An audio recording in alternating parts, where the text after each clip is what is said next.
The $25 trillion Chokepoint. What happens if the Suez Canal closes forever?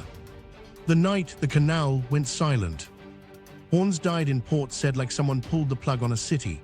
Pilots stood down, radios went to static, and AIS screens froze mid-blink.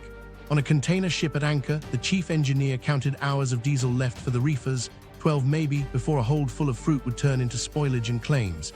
In Cairo, a nurse checked the pharmacy shelf and thought about the mother arriving at dawn. Dispatchers said, adverse windows. Insurers said, stand by. Nobody said closure. The Suez Canal, one gate carrying a slice of 12% of global trade and vital energy, went quiet. This wasn't a 6-day mishap. The grid felt permanent. Geography doesn't negotiate. To see why a sea can choke, we go back to the cut that rewrote maps. The cut that rewrote maps.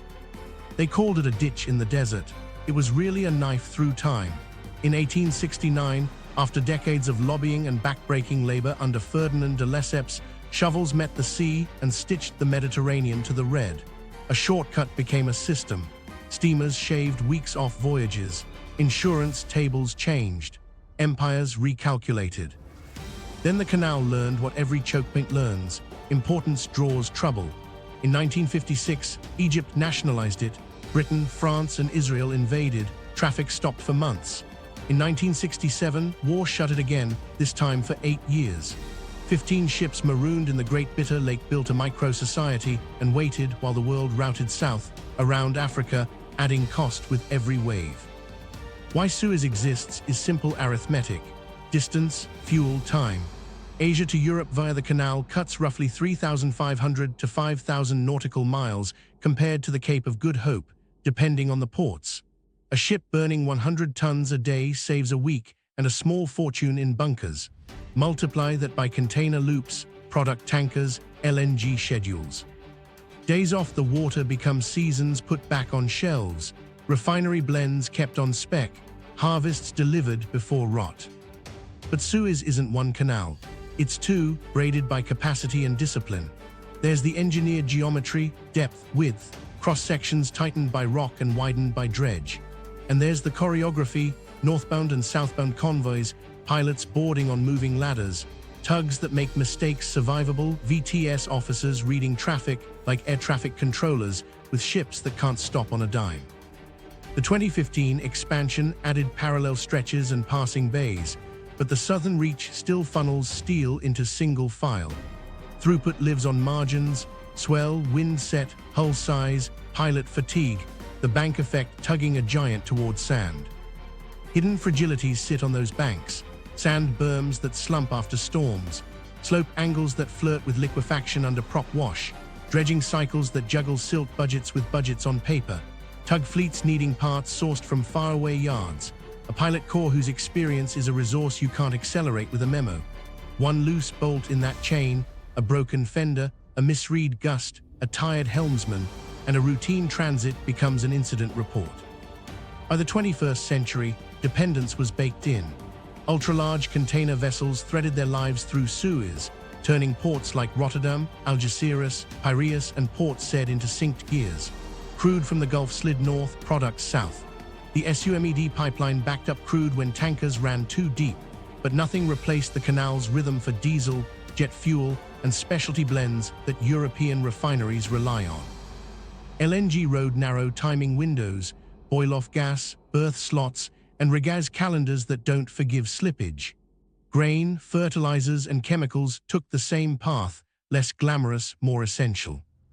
Egypt built a fiscal umbilical on that flow, tolls in hard currency, jobs for pilots, tug crews, yard hands, mooring gangs, hydrographers, national pride pinned to a waterway that paid wages and foreign exchange. In good years, the canal's receipts smoothed deficits. In lean ones, they kept lights on. Policy followed the tide. Expansions, dredges, and monument speeches promising capacity and sovereignty in the same breath. In apartment kitchens from Ismailia to Port Said, parents checked prices and calendars and told kids not to worry while they worried. What nobody sells on a platform is the human cadence. A pilot puts on his life jacket at dawn, steps from a heaving launch to a steel ladder, and becomes the most important person on a 400-meter ship. A tug skipper nudges a bow a meter left and saves an insurer months. A dispatcher delays a convoy 15 minutes to avoid a wind set that could tip a box wall into a bank. The miracle isn't the water, it's the restraint. Then came the modern reminder. A single hull wedged sideways and global trade learned a child's lesson: draw a line and block it, and everything behind it smears. 6 days of blockage echoed for months as the delayed wave hit ports like a squall line. Too much, then nothing. That wasn't the first time Suez went silent. It was the first time social feeds watched it in real time. What keeps planners awake isn't a ship, it's the map. We built ships the size of cities, but a narrow line through sand and salt still owns the calendar. The map kept rewriting itself quietly. Ships got bigger, weather got weirder, safety margins thinned under schedules that asked steel to behave like spreadsheets. Dredgers kept pace until they didn't. Bank reinforcements bought time, process bought more, but the math stayed the math. A week saved is a week earned, so traffic funneled on. Meanwhile, the canal was a mirror of the century. Nationalization turned a private dream into a sovereign artery. War turned it into a moat. Peace turned it back into a cash register. Every upgrade, deeper cut, wider bend, new signal, tried to buy resilience against physics and people. None erased the core truth. Suez is a narrow line on a map that carries a wide slice of life. And that's why last night's silence felt different. Not because ships haven't waited here before, they have, in heat and dust and frustration, but because the system built to absorb shocks had already been working overtime. Red Sea security jitters, climate pinches in Panama, container cycles running hot. The canal was the steady drum. When it missed a beat, the song faltered. To understand forever, you don't start with catastrophe, you start with dependence that hardened into habit. Suez taught the world to live closer to the edge of time. It delivered until the day the edge shifted. How forever happens: failure modes that don't reopen. It's not a meme-worthy ship across a channel. Forever happens in slow motion by stacking failure modes that don't yield to a dredger on overtime or a minister's press line. The villain isn't a saboteur you can arrest. It's ground, water, and angles, the quiet physics that don't care about quarterly targets. Start with the ground itself. The canal rides on banks that are engineered, not eternal. Slopes live at angles chosen against physics and budget. Years of prop wash scour the toe. A heavy storm, a spring tide, an unusually long convoy cadence, little pushes, can tilt a reach toward instability. When a bank slumps into the fairway, you don't just scoop it out. You first stabilize what's still moving. That means weeks of surveys, geotextile riprap, careful dredging that doesn't undercut the next failure. Meanwhile, drafts shrink, convoys thin, and schedules unravel. If subsidence extends beneath critical bends, geometry, not will, closes the door. Then the structure behind the geometry, dredging cycles that depend on spare parts coming through global supply chains now slowed elsewhere, dry docks booked months out, and contractor finances tied to sovereign payments under stress. An under-maintained dredger breaks a gearbox. The replacement sits in a sanctioned factory or a congested port. One missing component becomes 3 postponed work windows. Sediment doesn't pause. It fills where you meant to cut. Capacity declines quietly and then obviously. War doesn't need to declare itself to close a canal. A new kind of conflict, cheap drones, precision rockets, floating mines, can make the approaches feel like alleys with unpredictable fists. You don't need every bridge damaged, every pilot station hit. You need enough risk to move insurance into a new column. Exclusion, breach riders, war risk zones widened. A single high-profile strike near Ismailia or in the Bitter Lakes spooks underwriters.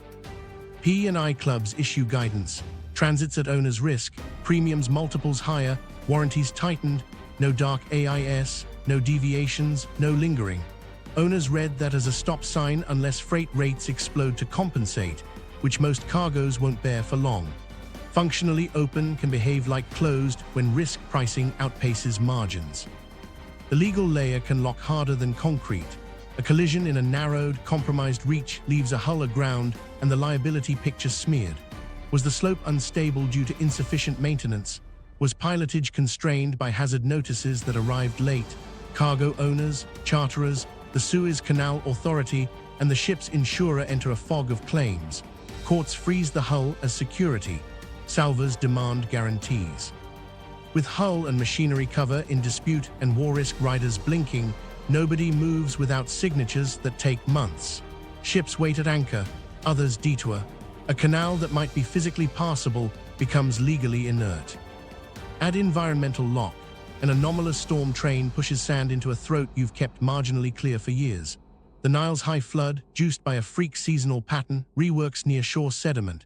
Turbidity spikes limit safe dredging windows. Regulators, burned by a spill during a rushed recovery once, require fuller EIAs and live monitoring before you touch bottom. You should welcome the caution. You can't fast-track nature without paying twice, but the calendar doesn't forgive. Channel stability waits, while paperwork moves at the pace of trust.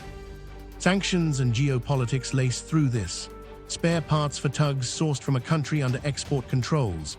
A dredging contractor blacklisted after a separate dispute. Financial sanctions on a state-backed yard delay a refit. Repairs slip. Contingency fleets shrink. The redundancy you count on becomes a theory. When infrastructure depends on global cooperation, a cold wind from far away can chill a hot desert ditch. Pilotage is a human bottleneck that can fail without headlines. You can surge gear, you can't surge experience. If fatigue rules are loosened under pressure and a near miss becomes an accident, the corrective swing tightens hard. Stricter windows, heavier tug requirements, narrower allowable wind. Throughput drops by rules designed to save lives. A canal that technically reopens moves half the ships, then fewer. Lines read the math and route south for stability, not speed. Now imagine a layered crisis. Kinetic risk on the Red Sea approaches, a geotechnical slump in the southern reach, insurers sharpening pencils and dredgers sidelined. The decision becomes rational. Close indefinitely while you diagnose with multi-beam, ADCP arrays and bank stability modeling, work that can't be rushed.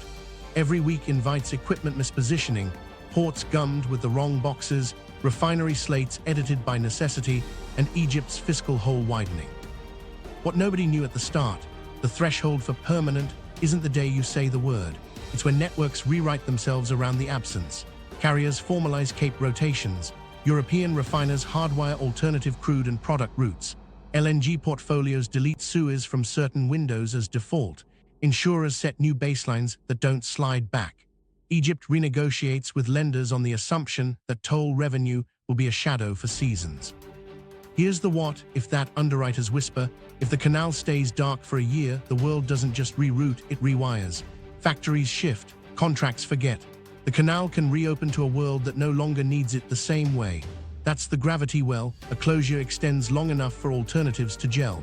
Even if you reclaim depth and stabilize banks months later, you face a trust deficit. Schedules aren't experiments. They return last. There's one more trap, fixes that backfire. Brute force dredging into a moving slope can trigger more slumps. Overly aggressive convoying through marginal geometry raises accident odds. A rushed pilot pipeline graduates too fast. Each bad outcome tightens legal and regulatory clamps. Forever becomes a posture, not a prophecy. Enough layers, ground, metal, money, law, weather, people, align, and a narrow line on a map stops behaving like a gate and starts behaving like a wall. The forced detour, Cape of Good Hope, becomes the highway.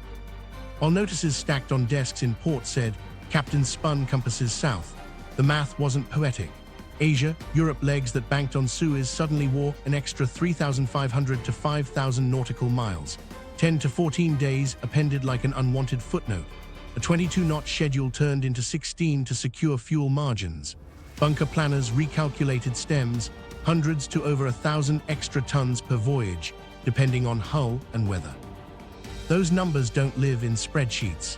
They hum in engine rooms where chief engineers shave half a knot to make Fremantle on safe reserves and whisper to crews that lights in corridors go dim so compressors don't. The fleet felt the tug-of-war. A single detour doesn't just stretch time, it steals ships from everywhere else. Carriers stripped capacity from trans-Pacific backhauls to salvage Asia, Europe rotations. Blank sailings cascaded. The weekly heartbeat, the promise your container leaves on Tuesday, lost its rhythm. A textile buyer in Antwerp stared at a terminal appointment that had nothing to meet it. A reefer exporter in Mombasa finally saw space because scarcity uprooted patterns nobody planned for. Then the sea reminded everyone why the Cape isn't a line, it's a season. Off South Africa, the Agulhas current races southwest, warm water packed tight against the shelf like a moving wall. Strong westerlies run counter, where sheer spikes, waves stack. Rogue crests that look like bad stories arrive as single decisions, slow or punch and risk. Masters who'd only read about the Agolha's rings briefed crews like they were new again. Extra lashings on stacks, lids checked twice. Doors barred at night, so a wall of water doesn't rearrange a corridor. Insurance noticed. War risk shifted off the table for some, weather and deviation priced in on others. Underwriters widened warranties, continuous AIS, no dark patches, no unapproved ship-to-ship. Premiums crept upward to meet uncertainty they could defend. Owners passed that along not in speeches, but in freight rates and temporary surcharges that never feel temporary. The Cape doesn't live alone. Detouring ships need bunkers, pilots, and ports that weren't waiting with empty calendars. Durban's berths and yard space ran hot by day 3. Walvis Bay took calls outside its usual cadence, drafts at limits, cranes working overtime. Luanda smiled and winced. Traffic is revenue and stress in equal parts. Las Palmas saw mid-ocean plans convert into calls, and its bunkering grid learned new hours. Every extra hour at anchor burned auxiliary diesel that wasn't in the plan. Schedules broke in human ways. A feeder in Tema waited 2 days for a mother ship that never made the window, then 3 more for the next one to roll cargo. A trucker in Lagos slept in his cab, while dispatch hunted a chassis tied up under a container that was supposed to have sailed last week. A pharmacist in Lisbon clicked through a supplier portal and saw a lead time jump from 9 days to 21. She called the rep and heard 2 words: via Cape. Reefers carried their own timer. Bananas, citrus, chilled meat, cargo with a metabolism, ran on gensets designed for delays measured in hours, not days. On deck, second engineers watched temperatures and begged for clean power while bunkering slots slipped.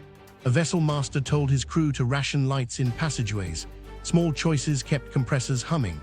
In a supermarket backroom, a worker tossed a crate of browned fruit and stared at the date. Portside, cold stores became lifeboats, pulling what they could earlier and holding longer. Somebody always paid, either in extra diesel, lost shelf life, or a discount applied to hide it. Blank sailings became euphemisms for triage. Network planners in Copenhagen and Busan drew new loops with Cape contingencies, turning what was once an exception into a menu. They cut secondary calls at smaller ports, consolidated at hubs with draft and gear, and promised recovery voyages that would arrive when pilots and cranes could breathe. Exporters whose weeks depended on that secondary call learned the cost of being second. Meanwhile, piracy maps, not the headlines of old, but the small, opportunistic thefts, shifted their shadows. Not an explosion of risk, a sharpening of attention, extra watch on the stern at night. Water cannons staged, citadel drills refreshed. The code was simple: don't be the easiest target on a new lane. Inland, the Echo arrived on rails. Atlantic gateways into Europe, Valencia, Algeciras, Bilbao, La Havana, took boxes meant for the Med, and trains to Lyon, Duisburg, and Paris sold out paths. Customs desks that ran at peacetime tempo hit their limit. Green lanes for perishables expanded by necessity. A pallet of reagents that used to clear in hours now needed advocates and timestamps. People learned new names: Agolhas, Lakesos, signs. Geography turned into policy in a week. Fuel markets did their own arithmetic. A global fleet steaming longer consumes more, even at lower speeds. VLSFO prices at Atlantic bunkering hubs ticked up on tight barge schedules and forward demand. Long-range product tankers turned circles into ovals, pushing arrivals into European hubs out by days. Refiners rejigged turnarounds. A Spanish utility nudged gas bids higher for a late heat week, padding for an LNG cargo whose boil-off was now a factor. None of it screamed crisis, all of it moved money. And through it, Egypt felt the silence as a ledger. Every southbound hull that turned the corner near Cape Town erased a toll that had paid salaries and debt. The pilots who didn't climb ladders, the tug crews who maintained engines anyway. The Suez Canal Authority still published circulars, ships still filed notices. The canal sat like a lung that wanted to breathe. The detour wasn't heroic, it was stubborn. Steel kept moving the long way, and the world relearned what time costs when geography withdraws its shortcut. For some, the Cape became a route, for others, a habit. The longer it lasted, the more that habit hardened. Oil, gas, and a hot September. Longer voyages aren't just time, they're molecules arriving late. Europe felt it first in crude and products. For years, Gulf barrels rode north through Suez into the Mediterranean's refinery grid, Mohammedia to Sarok, Cartagena to Sarok, then east to the Po Valley and Bavaria by pipe. When hulls swung around the Cape, cargoes hit calendars, not clocks. Arrivals bunched, then thinned. Planners at refineries who live on blend plans watched their slates go asymmetrical. Here's where refinery math meets weather. Late summer heat still hung over Spain, Italy, and the Balkans. Air conditioners pulled load into the evening. Jet demand hadn't stepped off the runway yet. Diesel was the quiet backbone, trucks, harvesters, ferries. Crude was available, just misaligned. A prompt med cargo delayed 5 days turned a cat cracker's feedstock schedule into a jigsaw. Yields that usually flexed got stiff. Margins moved to where molecules were scarce. Diesel cracks widened. Jet premiums followed. In a village outside Thessaloniki, a farmer ran his palm over a hot tractor hood, counted the diesel left, and chose to harvest in one punishing day instead of 2. Product tankers had their own detour bill. Middle distillates that routinely shot from the Gulf through Suez now faced the Cape penalty or a reshuffle out of the Atlantic basin. Some came from the US Gulf, but those ships were busy feeding Latin America. North Sea refiners leaned into runs where they could, but maintenance windows booked months ahead don't levitate. A scheduler in Rotterdam cut normal gasoline exports to protect diesel for neighbors staring at harvest. Choices were triage, disguised as optimization. Then LNG timing added its knife edge. Gas-fired plants in Italy and Spain were already shouldering late heat afternoons. A single Qatari cargo swinging south meant boil-off calculations on a longer leg and regaz terminals with berths planned to the hour. Miss a slot and you weren't just delayed, you were uninvited until the next window. Traders glanced at calendar spreads and paid up for flexibility clauses. Arrive Thursday or Friday, not just Thursday. Those clauses cost real money. Utilities paid anyway, because blackouts cost more. On shore, day-ahead power markets read the mood. With gas arrivals jumpy and hydro below plan in parts of Iberia after a dry summer, prices jumped in late afternoon peaks. Coal units that had been running in reserve got warm starts. A French nuclear unit returned from maintenance 2 days early because a fix finalized faster than expected. In a stifling apartment in Bari, a grandmother switched off the air conditioner and opened a window to the heat. Those little lucks matter when LNG punts a day. Strategic reserves hovered like a pause button. Ministers asked for options, coordinated crude releases to smooth refinery slates, a limited diesel release to cut a premium hurting truckers. The slide decks were ready. The hesitancy was simple. Releasing is easy, refilling at a higher price after the spike hurts. Memories of prior drawdowns kept fingers from the trigger until hospitals called, backup generators running longer, ambulances sucking more diesel in traffic made thicker by freight detours. Micro-stories stitched the macro. In Bari, a hospital facilities manager checked the diesel tank that feeds chillers and backup. Deliveries slipped 12 hours. He called the supplier, who said their truck was queued behind a depot that had prioritized municipal buses. They worked a swap, half today, half tomorrow, and a promise to reorder earlier all month. On a pediatric ward, a nurse glanced at the generator panel and then at sleeping children. In Valencia, a small refinery's shift boss slid fractions on a board, stealing a hair from gasoline to fatten diesel yield. The economist upstairs signed. Drivers muttered about price boards but kept filling. Insurance translated uncertainty into ink. War risk premiums fell off certain routes when ships avoided the Red Sea, but deviation and weather clauses arrived with numbers. Some owners wouldn't call the Med with high-value products without an uplift. Credit lines for midstream firms hedging storage got tighter by a basis point. Letters of credit demanded more daylight between ship arrival and payment. Treasury desks slept less. Meanwhile, pipelines tried to be the adult in the room. SUMED backstopped crude when tankers ran too deep, but products still needed ships.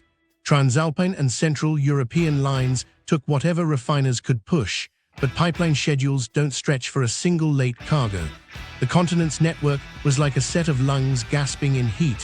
One more breath, one more. Ports adjusted choreography. In Foss and Trieste, tug and pilot rosters bent to give product tankers priority berths during hot afternoons when storage tanks run closer to limits. Bunkering windows favored vessels carrying medical oxygen and grid-critical cargoes under a time-boxed rule some port authorities keep for fire seasons. The politics were quiet. The phone calls weren't. And the Cape kept taxing every plan. A jet cargo meant for Malpensa's demand curve rolled into a weekend. Airlines swapped blends midweek, with a narrow spec that crews signed and dispatchers logged. Passengers never noticed. Accountants did. A farmer north of Thessaloniki saw diesel deliveries stagger. He combined 2 harvesting days into one, paid overtime, and parked equipment early to save fuel. The grain still moved. The bill came later. By month's end, the map didn't look dramatic. It felt heavier. Crude kept flowing, products arrived late, gas did the calendar dance, power grids leaned on anything firm. The lesson wasn't cinematic, it was arithmetic. Push a canal off the board and energy doesn't vanish, it drifts, distorts, and charges interest while September runs hot. Insurance, credit, and the cost of time. When ships lengthen their routes, money rewrites the map first. Underwriters moved fastest. War risk fell off the Red Sea for those who refused it, but deviation and weather stepped in. Policies that once read routine now carried addenda. Continuous AIS, no dark activity, no unapproved ship-to-ship, notify if routing via the Cape. Breach riders widened. P&I clubs pushed circulars that sounded calm and crawled with teeth. Master's discretion documented, pilotage logs preserved, temperature curves archived for every reefer that lingered. Owners heard the translation, sail clean or sail alone. A chief officer printed the warranty and taped it by the bridge console where tired hands reach first. On a London desk, a broker nudged a slider and turned decimals into dollars. A 0.15% war risk premium vanished for a client exiting the Red Sea. A 0.35% deviation premium appeared for a Cape swing, plus warranties that required more paper than fuel. The ship sailed safer. The invoice sailed heavier. Credit followed the swell. Letters of credit that had rolled for years without friction acquired new paragraphs. Route riders demanded the declared voyage include contingency ports and allowable delays, with margin calls tied to time, not just price. KYC widened, not for ideology, but for ambiguity. Beneficiaries with ownership layers that touched a sanctioned yard or a grey flag watched payments pause, pending enhanced due diligence. Clean deals waited next to messy ones because filters don't read intent. In a small office in Piraeus, a freight forwarder refreshed a payment portal and rubbed his eyes raw. A small bunker supplier in Las Palmas got hit from both sides.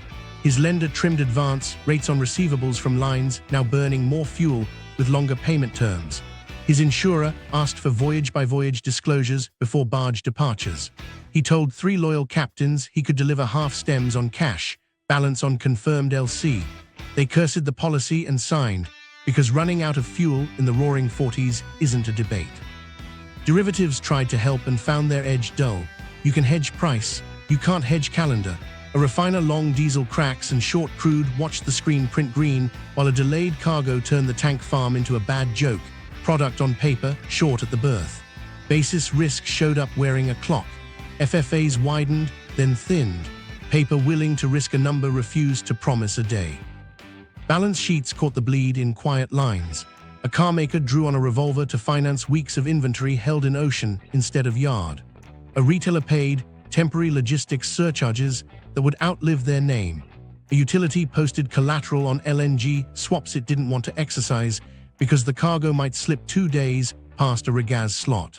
Treasury teams turned into air traffic controllers for cash. Ports and sovereign paper felt it in spread, not drama. Throughput dipped at canal-adjacent terminals. Overtime rose in Atlantic gateways. Dredging invoices didn't wait. Bond buyers noticed the mismatch and asked for a few basis points more. Egypt's curve learned a new whisper, toll receipts lighter, FX tighter, while municipal issuers in Europe's Atlantic rim penciled higher operating costs against the same tariff base. Inside boardrooms, covenants went from appendix to agenda. Net debt to EBITDA clauses that looked fine last quarter wobbled when EBITDA arrived smaller, late deliveries, markdowns, overtime and emergency freight compressing margins. Auditors asked for going concern notes for suppliers with single-lane exposure. Banks offered waivers priced like options, agree to route riders and resilience metrics, get a notch back on interest. The price of time became a policy. Insurance reached into homes through exclusions. Cargo policies flagged waiting time at anchorage as a limit. Reefer claims needed sensor logs that proved temperature within tolerance across every hour of delay. A pharmacist at a Lisbon hospital signed off on a biologics lot that bumped a high limit for 20 minutes, backed by stability data and emails that would live in a file for years. The alternative, bin it and reorder, risked empty shelves. Compliance didn't smile, it nodded. Micro-stories made the math human. A trucker in Antwerp waited 6 hours because a vessel missed a train slot. Detention clock ticking, fuel burning. His factoring company advanced him less on that invoice, citing counterparty stress tied to rerouted shipments. A Valencia exporter got a new LC clause, present proof of Cape routing notice and insurance riders, or face a discrepancy fee. She paid a lawyer to translate paperwork into survival. Meanwhile, the market invented carrots for the same stick. Ports tested resilience credits, rebates on dues for lines that shared corridor compliance logs, pilotage windows, and fatigue caps during disruptions. Insurers offered a 5% break on war deviation riders to owners with clean AIS histories and no gray zone SDS. Banks shaved 10 BPS on trade lines for shippers with dual port contracts and named alternates keyed to choke points. None of it made ships faster. It made risk legible. Time was the bill and finance itemized it. Premiums that rise don't slide quickly. Covenants loosen today retighten with footnotes. Route riders become standard terms. The cost of time hardens into price tags that outlast the storm that set them. And while hulls round the Cape, you can hear the ledger suggest a truth the sea already knows. Reliability is worth more than speed, and it isn't free. The first 30 days, when delay becomes structure. Week 1 felt like weather. Notices said adverse windows, pilots tightened harbor limits, and dispatchers trimmed convoys to avoid gusts that had embarrassed bigger hulls. AIS still looked busy, but choreography slipped. A line of container ships held off port said, engines idling at just enough revs to keep bows steady. In Tangier Med, cranes moved, but stacks rose unevenly, imports heavy, exports waiting on empties that weren't coming. Nobody said closure, only later today, which turned into tomorrow. A hospital pharmacist in Alexandria opened an email. An antibiotic shipment missed its transshipment. Substitutes rationed.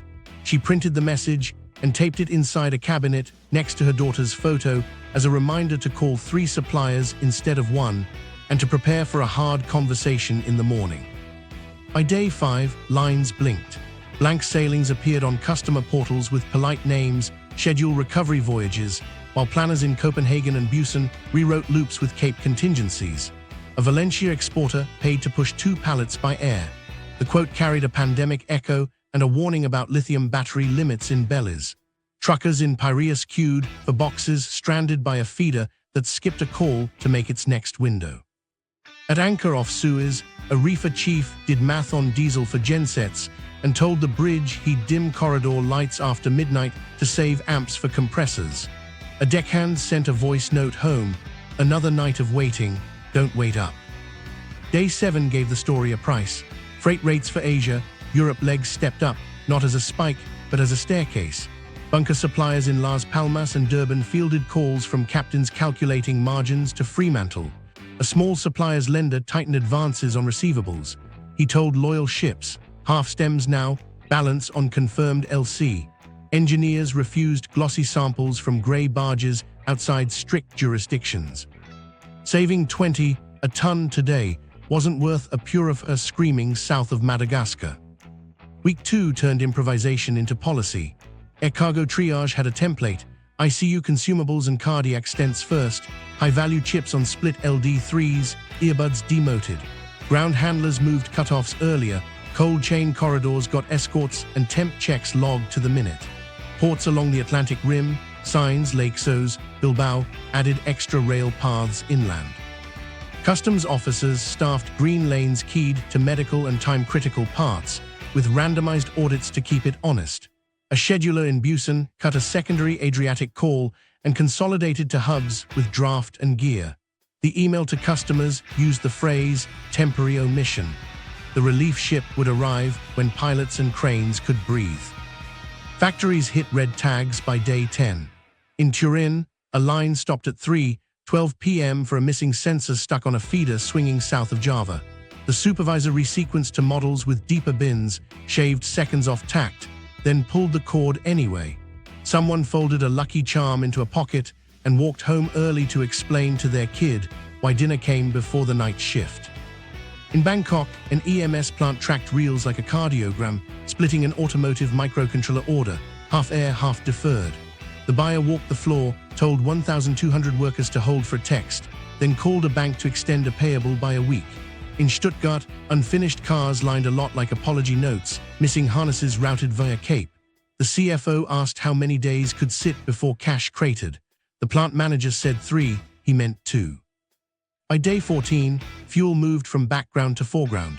Fishing fleets in Sicily tied up for a day because diesel turned trips unprofitable. A refinery in Foss trimmed runs 5% to preserve blends for next week, when a cargo would finally round the corner. A Spanish utility nudged their head bids higher to hedge a late LNG arrival. Strategic reserve slides circled capitals with careful language about smoothing, not spike fighting, and a footnote about refilling pain later. Week 3 pushed buffers into view.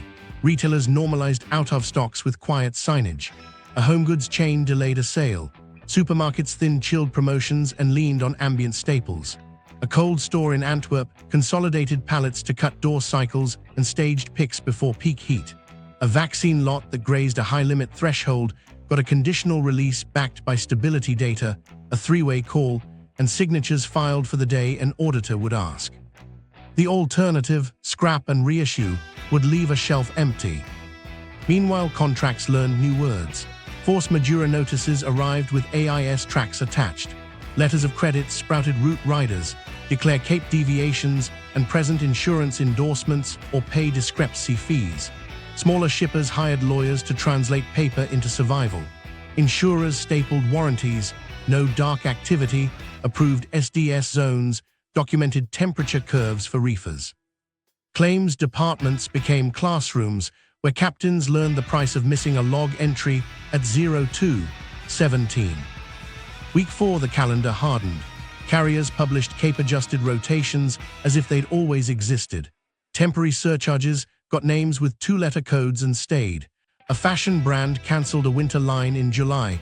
By arrival, it would be spring.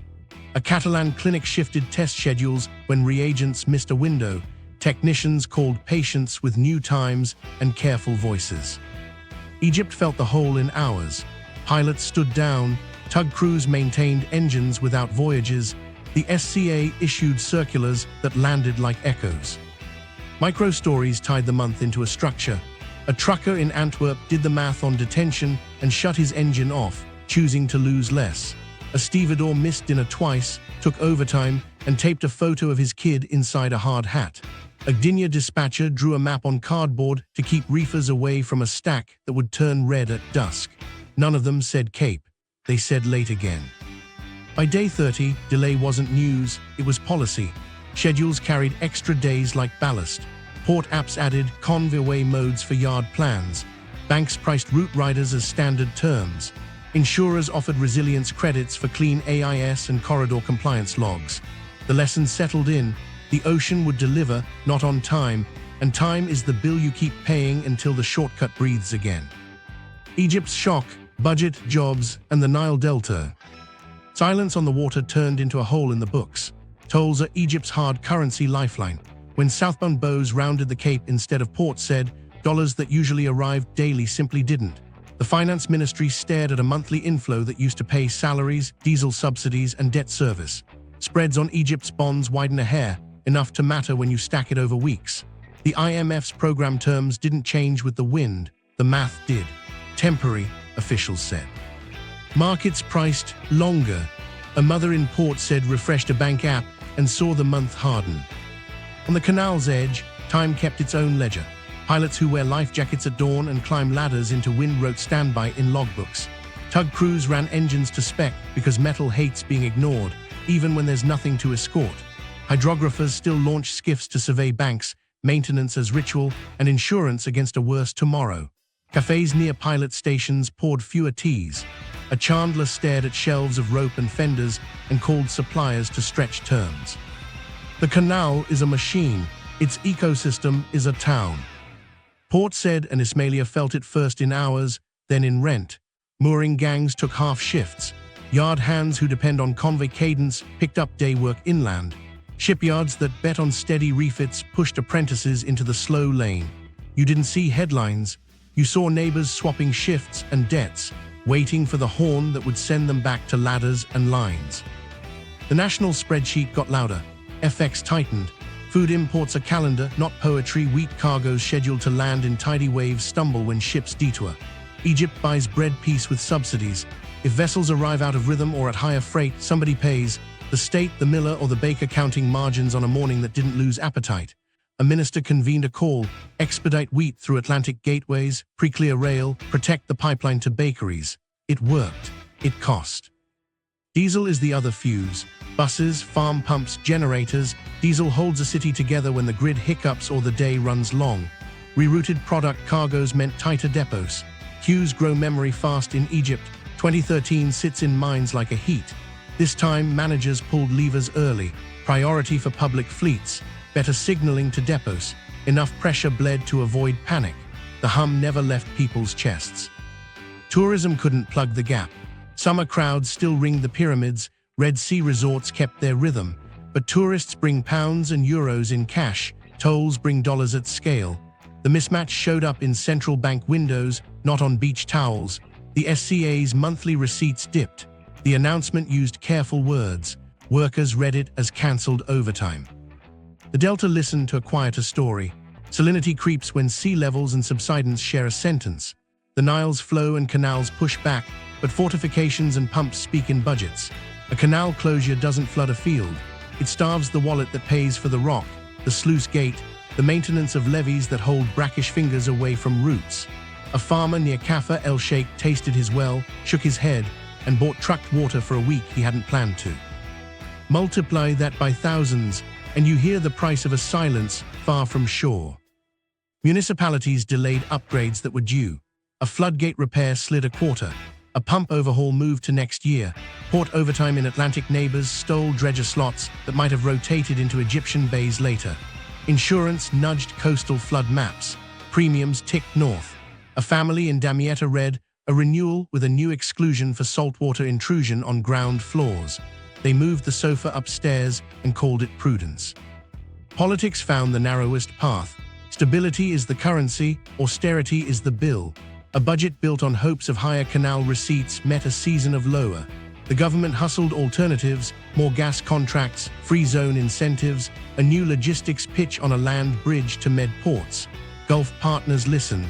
Some capital trickled. None of it replaced a gate that usually prints. Regional bargaining crept into conversations. Transit alternatives became talking points. So did security optics in the Red Sea. Egypt's leverage sits in geography and reliability. When reliability falters, leverage has to speak through coordination.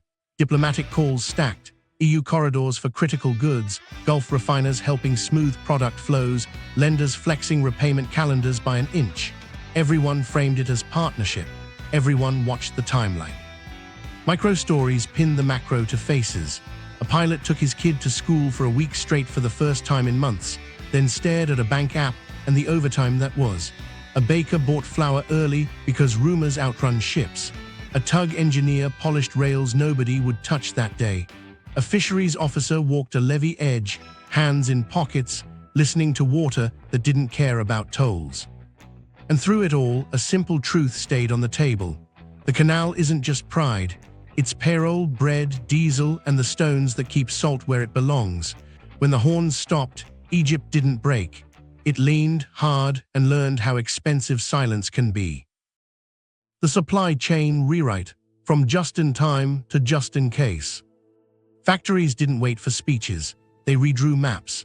Procurement heads opened contracts and wrote a new clause in plain language. If Suez goes red, Cape rotations lock in automatically and the bill is shared. Dual port commitments replaced single bets, Piraeus with Valencia, Gioia Toro with signs, Port Said with Tangier Med. Hubs mattered less than pairings that gave you a ladder when one rung snapped. Inland companies leased buffer space they'd sworn off after the pandemic, bonded warehouses near railheads in Zaragoza, Duisburg, and Brno. The goal wasn't stockpiling forever. It was buying days when the sea sold you delays. Equipment told its own story. Empties marooned where loads used to be. Leasing firms raised rates and asked for longer dwell allowances at inland depots. Chassis scattered with the wrong boxes sitting on them. Yard managers ran trestle charts to free steel under freight that arrived out of sequence. Port OS got a patch called balance mode, flags for danger of orphaned empties, reefers needing priority power, and train slots at risk. A planner in Antwerp moved 6 cranes an hour earlier to break a gridlock that only existed because a mother ship had missed a midnight tide 3 days prior. Lines pushed a modal pivot. Trains from Atlantic gateways into the heart of Europe became arteries. Valencia, Lyon, Bilbao, Bordeaux, Sines, Madrid, Le Havre, Duisburg, paths that once competed for seasonal peaks turned into lifelines for time-sensitive SKUs. Rates rose, so did discipline. Customs agencies piloted pre-clearance corridors keyed to critical goods. Not forever time-boxed for the choke. Air became a scalpel again. A Milan OEM wrote a standing purchase with 2 freighters a week dedicated to lifeline SKUs, power semiconductors, sensors, medical-grade plastics. Everything else waited on rails and roads. Contracts toughened into plain talk. Force Majeure learned a new edge. Vendors now accepted performance bonds against chokepoint triggers, missed the corridor window twice, pay into a pool that funds air for the worst hour components.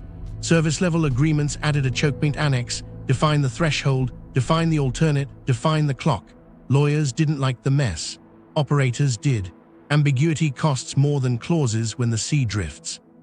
Tech stopped selling magic and started selling tolerances. ETA engines that once ate weather and port queues now ingested tide windows, pilot fatigue caps, and convoy notices. Risk dashboards added a resilience score next to rate, historic on-time under disruption, alternates locked, buffer days financed. A buyer in Eindhoven spent a little more per box because the score was green. The cheap quote had a pretty line and no backup. She paid for that once. Micro-stories tightened the lesson. A Polish appliance plant set a 2-week buffer for compressor motors in a warehouse an hour from the line. They financed it like inventory insurance, shared cost with the supplier, and measured the premium against a week of idle hands. It penciled.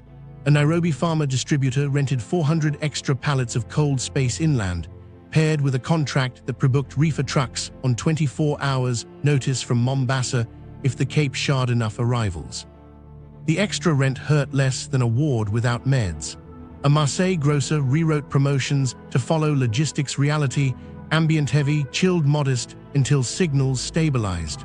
Shoppers noticed the honesty and bought the shelf that showed up. Ports rewired incentives to push reliability, not just throughput.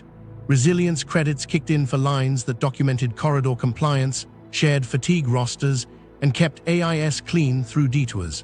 Tug and pilot pools got ring-fenced for emergency convoys with pay that recognized night windows and patience. Shippers who signed dual-hub commitments saw gate priority during choke weeks. It wasn't fair. It was functional. The shadow economy tried its old tricks. Off-spec bunkers outside strict jurisdictions, ship-to-ship in unapproved coves, cloned identities to game a schedule. Compliance pushed back with simple carrots and hard sticks.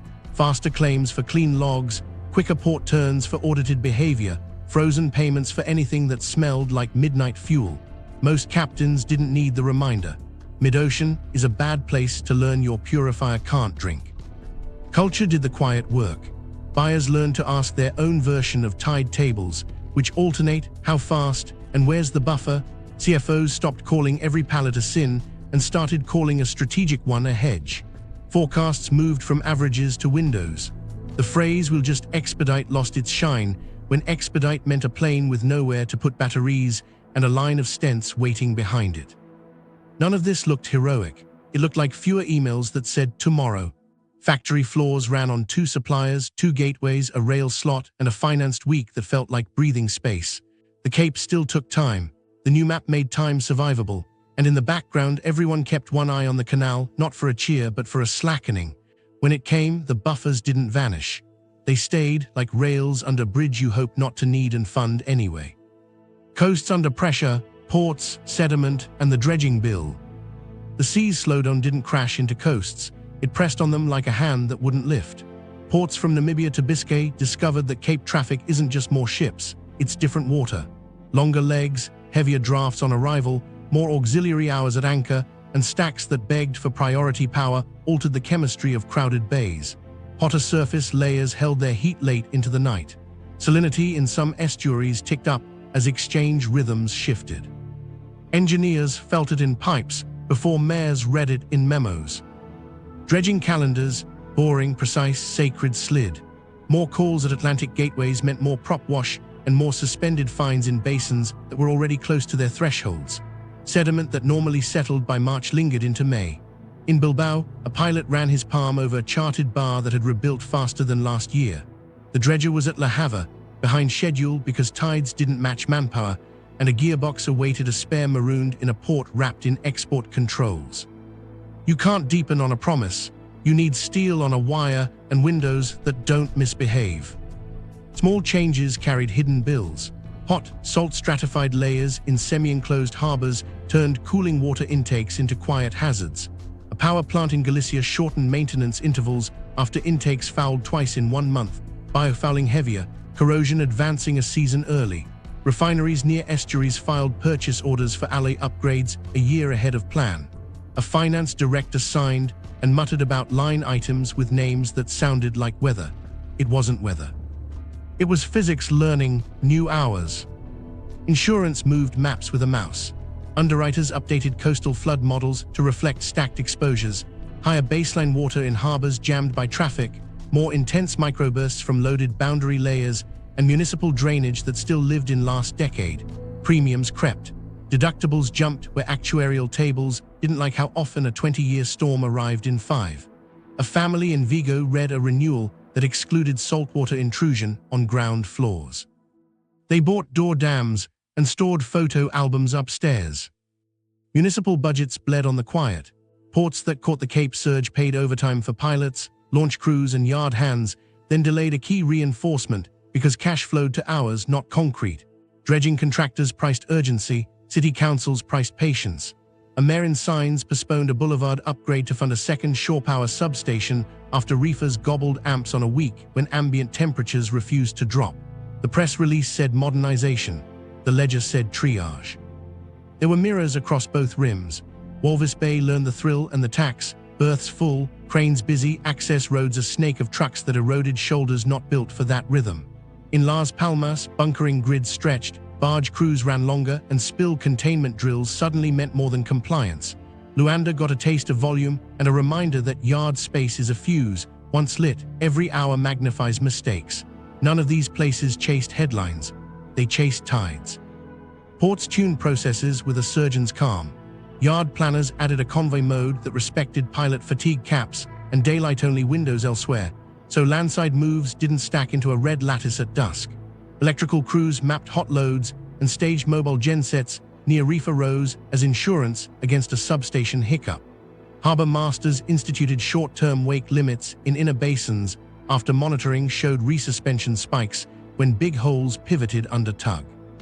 Captains grumbled and complied. Time saved on a wake is time lost on a dredger. Environmental oversight stiffened the spine and slowed the hand.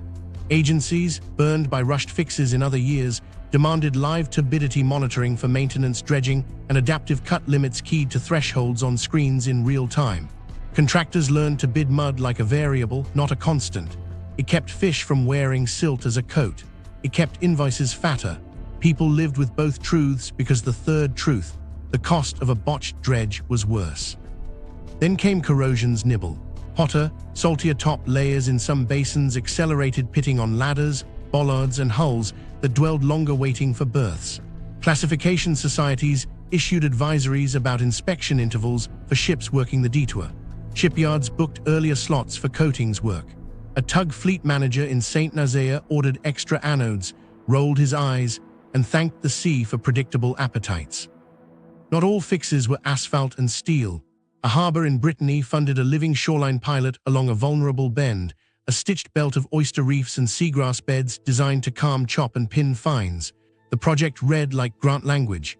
A year later, pilots reported fewer turbidity spikes after convoy mornings. A crane operator said it best: the water looked less angry on windy days. He had no chart to prove it, just a neck that slept better. Across councils, a phrase gained weight: the quiet tax. It covered the second dredge this season, the unplanned intake screen, the overtime that kept a refrigerated stack from blinking, and the quicker replacement of corroded railings that nobody photographs. It didn't headline, it compounded. The canal's silence pulled ships south. The sea's reply was to make every harbor a little busier, every fluid a little meaner, and every budget more honest. Coasts managed, because that's their job: absorb, adapt, invoice. The bill didn't shout.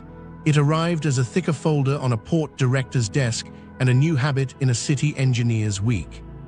Counting to $25 trillion, the layers of loss. Start with the first ring, the visible bill you can point at. Extra miles, extra days, extra fuel. A single Asia-Europe container voyage rerouted around the Cape burns hundreds to over 1,000 additional tons of VLSFO. Multiply that by thousands of voyages and you've printed tens of billions in bunker costs inside a quarter. Add demurrage, ships waiting at anchor, containers waiting for ships, trucks waiting for containers. Every hour is a meter ticking.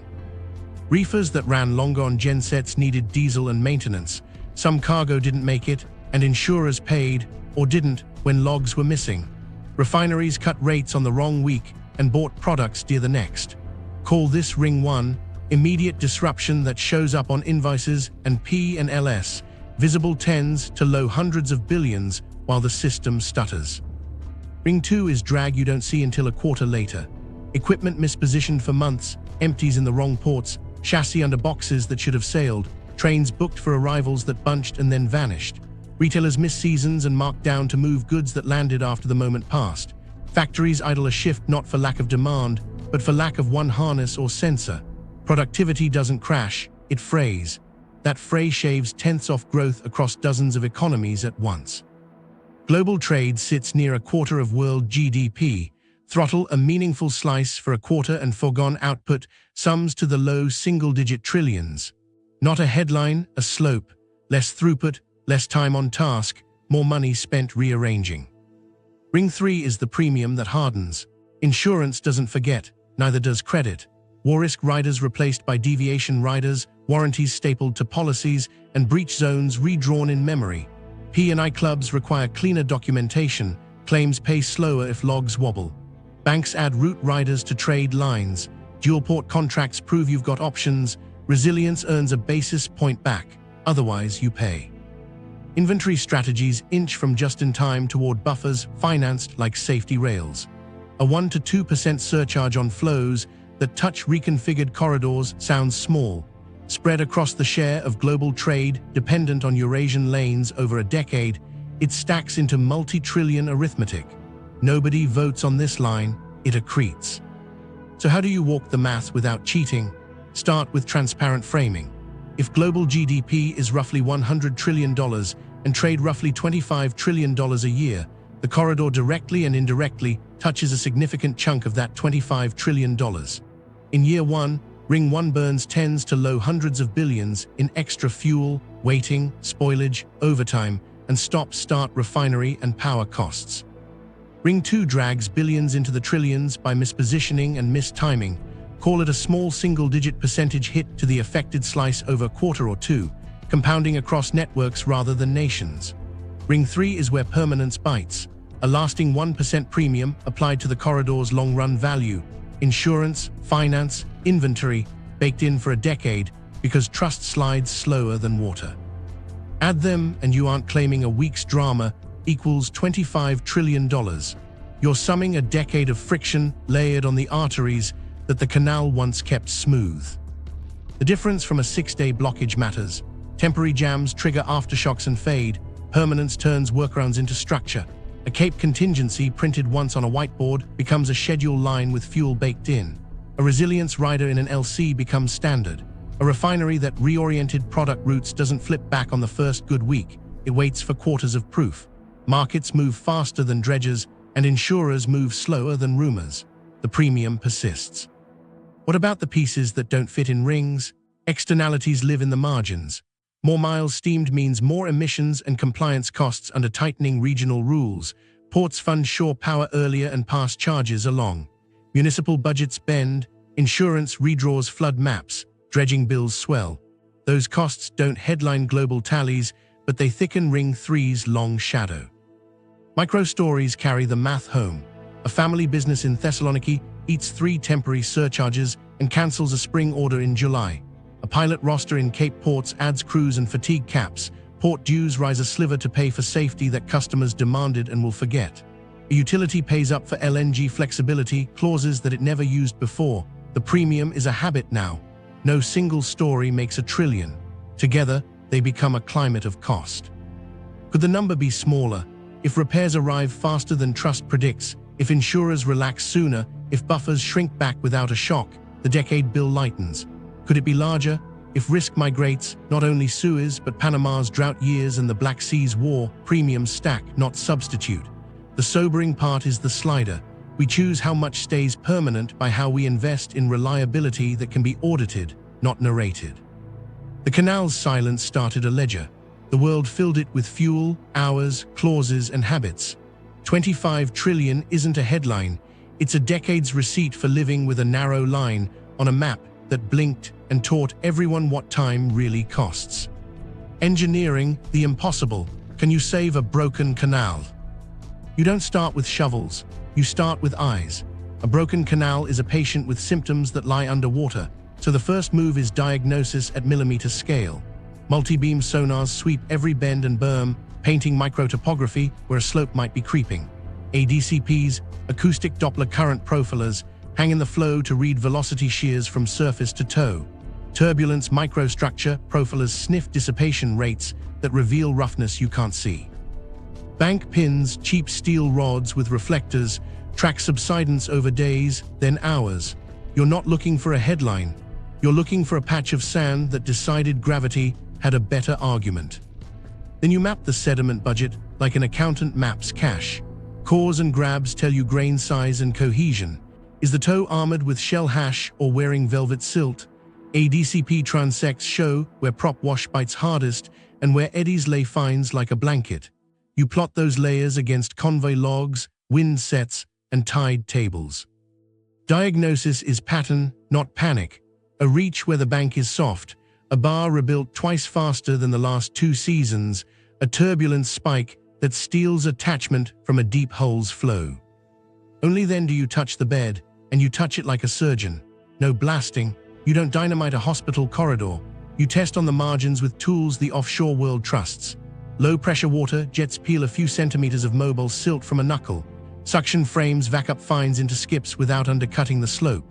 Where you need grip, you pin with grout-filled mattresses or rock aprons keyed into stable substrate, laid low enough that they guide, not snag. If the diagnosis says the problem is roughness at the crest, you smooth, you don't deepen. The goal isn't more canal. It's a cleaner path for the dense tongue to cling and slide. Windows are physics, not preference. Work rides slack tides and weak internal waves. You sequence ROV dives between convict gaps and pilot rest. DP vessels stand on station while manipulator arms move at centimeters per second. On deck, engineers stare at live shear plots. If attachment weakens, the dive stops. Success is not a pretty trench. It's a plot that shows less wasted energy and more net transport, hour after hour. Could you add hardware to boost flow? The idea tempts, anchored flow straighteners, low-profile vanes that nudge the plume along. But anything proud of the bed invites eddies and biofilm, turning guidance into drag. If you must, you trial a meter-scale rib in a test box wired with sensors, remove it if the plume sings the wrong song, and publish the data so the next team doesn't guess. All this lives inside guardrails you write before steel leaves a yard. Governance is the second tide. Egypt leads on its water through the Suez Canal Authority, but neighbor voices matter. Red Sea and Eastern Med states, shippers, pilot unions, insurers, and an environmental watchdog under the Barcelona Convention frame the perimeter. The protocol says when a slowdown crosses from weather to intervention, which tools are allowed, how monitoring verifies benefit, and the stop conditions if plots tilt the wrong way. A NATO or coalition presence may watch cables and keep lanes calm. It doesn't run the job. Local command, public rules, visible but non-leading stability assets, that's the posture that keeps risk low and nerves steady. You plan for the calendar the way a mountaineer plans oxygen. Weeks are triage, stabilize banks and remove obvious drapes. Months are cautious improvement, expand low-impact smoothing if diagnostics agree. Years are humility, accept that some reaches will always need maintenance and build that into budgets like snowplows in a pass. The line between repair and replacement dreams is thinner than pride. A second canal or massive bypass is geology, money, and politics multiplied, a fantasy while ships hold at anchor. The patient needs steady breathing, not a new lung drawn on a slide. There's a list titled, What Not to Do in Every Control Room. Don't brute force dredge into a live slump. Don't lengthen pilot shifts to claw back capacity, fatigue writes accidents. Don't rush convoy density through marginal geometry. Don't hide data. Models only learn if the world speaks. Meanwhile, you buy time for the people downstream of the water. Ports wire fast lanes for medicine and grid inputs, time boxed and auditable. Strategic cold space is funded inland. Rail corridors from Atlantic gateways get pre-cleared for red weeks. Resilience credits reward lines that keep AIS clean and share fatigue caps. Seagrass and living shorelines in near port shallows pin fines, lowering dredging bills at the margin. None of this opens a gate. It keeps lives livable while the gate heals. Success will be boring. Pilots stop writing notes about currents odd. ADCP arrows fatten west. Bank pins hold steady. Tug skippers complain about the same old things. Insurers quietly trim a rider. The world shrugs and calls it normal. In the workroom, someone taps a plot, nods once, and closes the laptop. That's engineering the impossible, making drama disappear into routine, one careful centimeter at a time. Detours and dreams, alternatives if Suez stays shut. The Cape is the default, but absence breeds proposals. Some are old paths with new paint. Some are renderings that sell meetings. All of them cost time, money, or seasons. Start with the one that gets headlines when summers run hot, the Northern Sea route. On paper, it's shorter between East Asia and Northern Europe.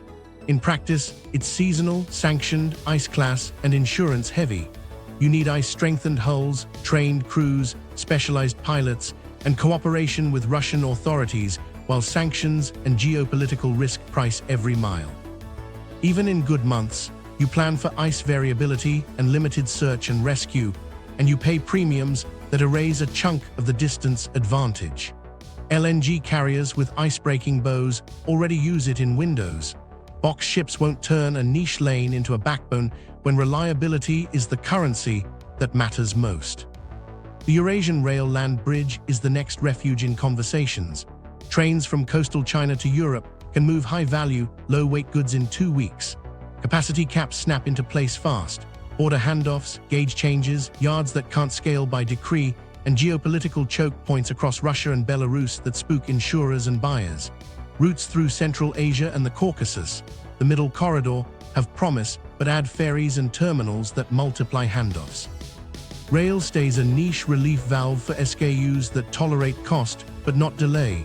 Auto parts with high mix, electronics, pharma packaging. It isn't a panacea, it's a pressure release.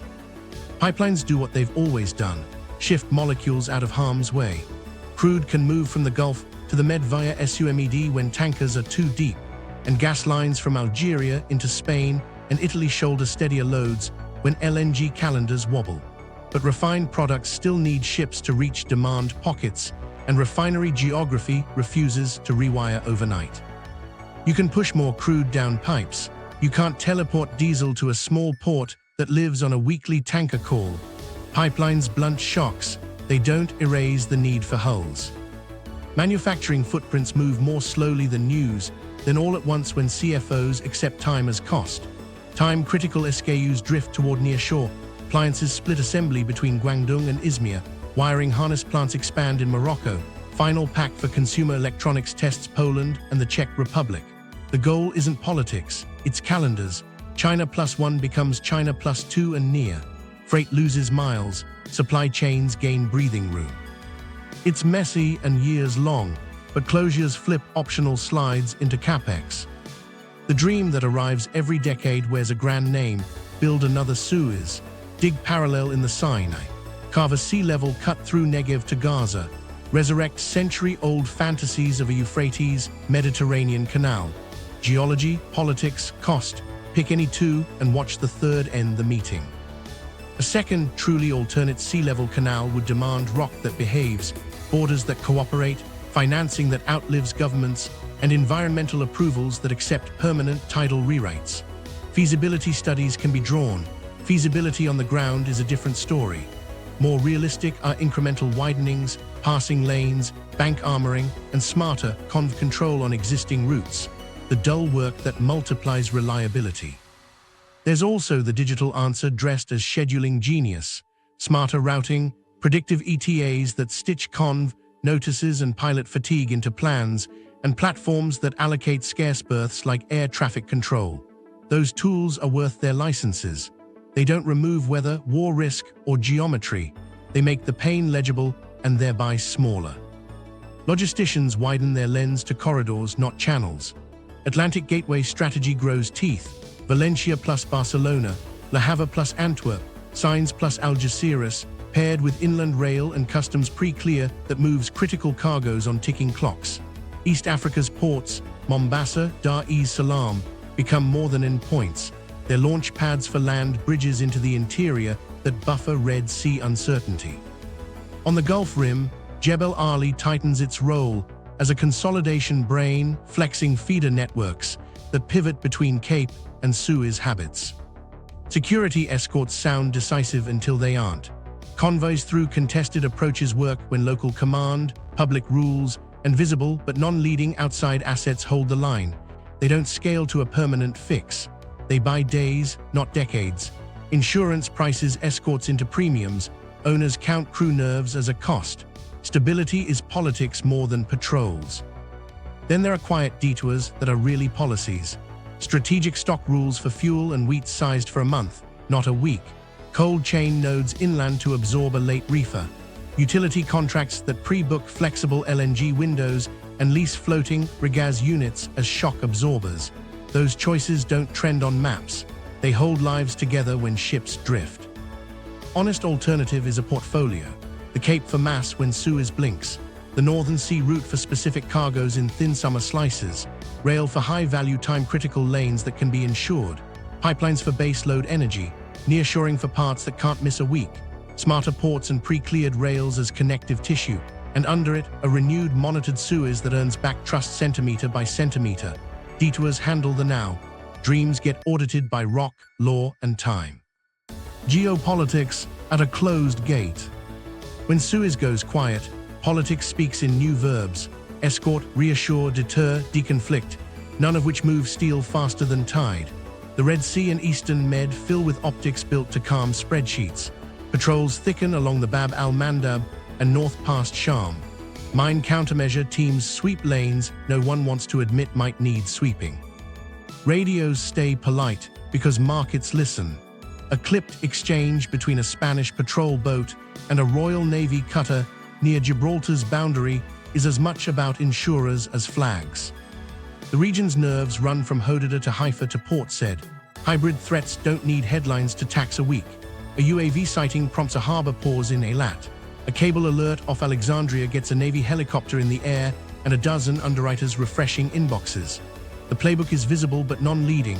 Local command stays local. Foreign ships lurk at distances that signal stability, not ownership. It works until a rumor outruns a statement. Gulf producers see leverage sharpen. Europe's diesel habit and LNG timing push phone lines warm with Doha, Riyadh, and Abu Dhabi. Contracts gain clauses about flexibility windows and destination swaps. Long-term trust buys better terms than a loud bid. Algeria's pipelines get a new respect when LNG calendars slip. Italy and Spain treat Medgas and Transmed like elder siblings who never brag and always show up. Russia watches from colder lanes and offers routes nobody wants to headline. The price of distance competes with the price of stigma. Egypt plays a narrow hand with disciplined care. It needs the canal's receipts and the posture of a reliable steward even when convoys don't sail. Security briefings stress readiness. Pilots train, dredgers stand ready, joint drills with neighbors emphasize maintenance of the artery. Cairo leans on Gulf friends for FX breathing room and on Brussels for corridor help. Faster customs for medical goods via Atlantic gates, rail grants to move time-critical cargo quickly inland. The ask is framed as resilience, not rescue. In Brussels, the EU's machinery clicks into its slow power. Temporary green lanes cross borders for perishable and pharma. Cohesion funds tilt toward Atlantic port rail links. Fuel EU rules don't loosen, even when ships plead for corners to cut. The message is discipline. Clean air at sea isn't a bargaining chip. NATO keeps the sea lanes narrative boring. Exercises stay visible. Cable watches are steady. Deconfliction nets hum with multilingual courtesy. The alliance won't command a canal. It will flatten rumor spikes that widen spreads. Across the Horn, Red Sea littorals juggle incentives. Djibouti and Eritrea feel freight drift south. Sudan's traders pay more for wheat when Cape timing steals predictability. Kenya and Tanzania pitch the reliability of Mombasa and Dar over fragile northern lanes, while inland corridors bid for funds. Standard gauge rail spurs, cold chain depots, border posts that clear in hours, not days. The scramble looks local. It prices global. At home in Europe, politics bends toward kitchens. A diesel premium on harvest week gets a minister to a depot with cameras. Air conditioning bills in a hot September turn into hearings on LNG storage and flexible regas. Strategic reserve taps become theater. Refilling plans become the footnote with teeth. Parliaments ask why buffers weren't funded when the last crisis faded. Treasury answers with charts about cost of carry and promises that sound like apologies. Fish and migration move without asking permission. Western Med fisheries, already overdrawn, face hotter, saltier summers and fewer safe weeks. Buyouts that felt optional get serious. Storms that arrive wrong load boats that weren't meant for that weather, and tragic headlines fuel border rhetoric. Coastal towns juggle flood maps and insurance clauses nobody can read aloud without pausing. Politics sharpens where water meets land. Great powers posture in small ways that loom large. China offers escorts for commercial shipping of friendly nations, a phrase designed to fit any need. The US edges cruisers to picket lines that see without being seen. A Japanese destroyer calls positions with textbook clarity. All of them practice proximity without precedent. A misstep here would cost more than premiums. It would expand the map of places sailors pray over. The bargaining between producers and consumers quiets the loudest fears. Gulf, Europe energy ties mature. More term, more swap options, more careful calendar language. Africa's Atlantic rim grows a little louder as bunkering hubs and feeder networks expand under strain. Port cities from Walvis Bay to Las Palmas turn visibility into leverage. Fund our dredgers, wire our shore power, or your detour taxes don't pencil. The governance that matters most is dull.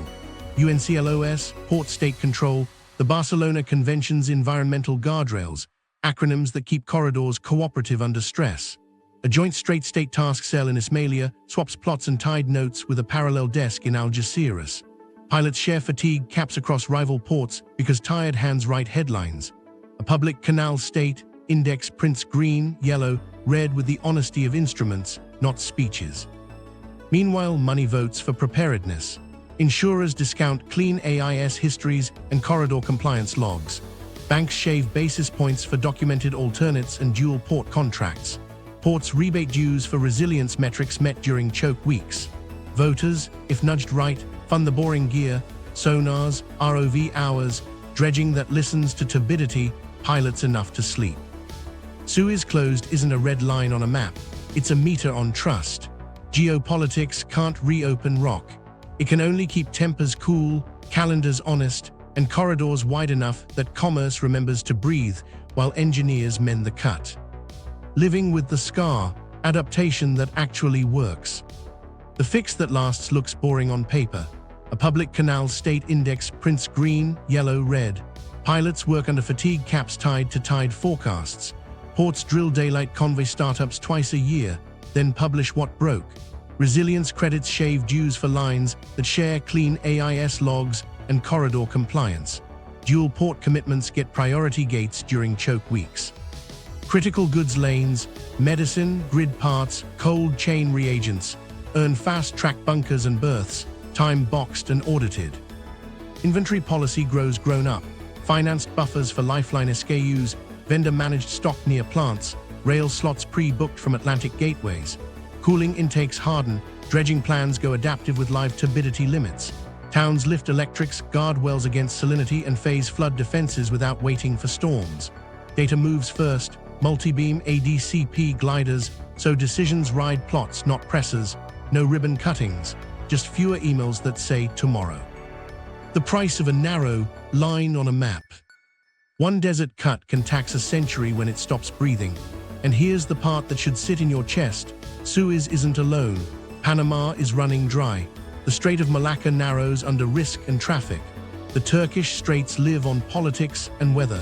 We built supply chains on geography we can't command and physics that don't care.